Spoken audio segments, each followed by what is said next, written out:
Good morning বন্ধুরা, কেমন আছো?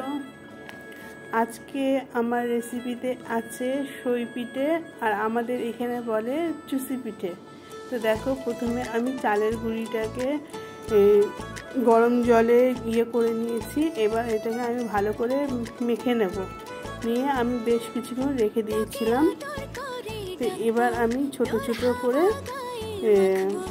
সইগুলো কেটে নেব। মানে এই সইটা অনেক সুন্দর করে করে। আমি প্রথমবার ট্রাই করলাম। ছোটবেলায় করতাম কিন্তু আমি পারতাম না, কিন্তু এখন এইভাবে শেপে করছি। তো তোমরা দেখতে থাকো, আর প্লিজ যারা নতুন দেখতে তারা আমাকে সাপোর্ট করো। তো এখানে আমি নিয়ে নিয়েছি 1 লিটার দুধ, আর তার মধ্যে আমি 3টে এলাচি দিয়ে দিলাম।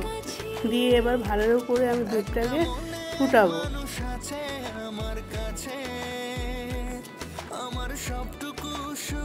এই দেখো চুষিগুলো, মানে বাংলাদেশে বলে সই। তো দুধটা আমার ফুটে গেছে। আমার কাছে অল্প নারকেল কোড়া ছিল, আমি নারকেল কোড়াটা দিয়ে দিলাম।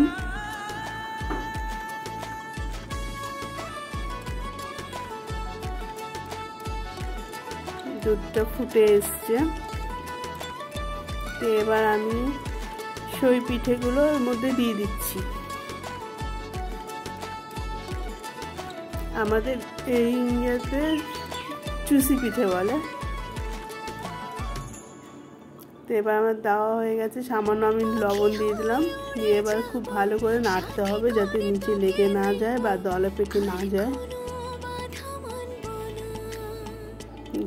গুড়, এবার গুড়গুলো দিয়ে দেবো। চুষিটা প্রায় হয়ে এসছে, মানে একটু নরম নরম হয়ে গেছে।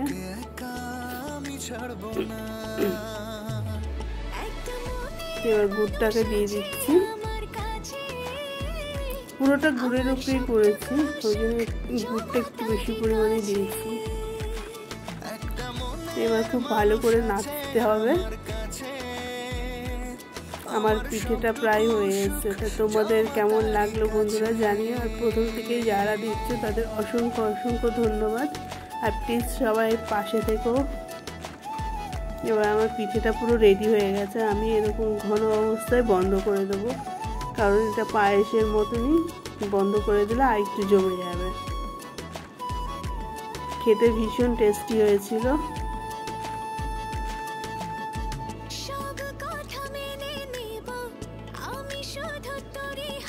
তো তোমাদের কেমন লাগলো কমেন্ট বক্সে অবশ্যই জানিও।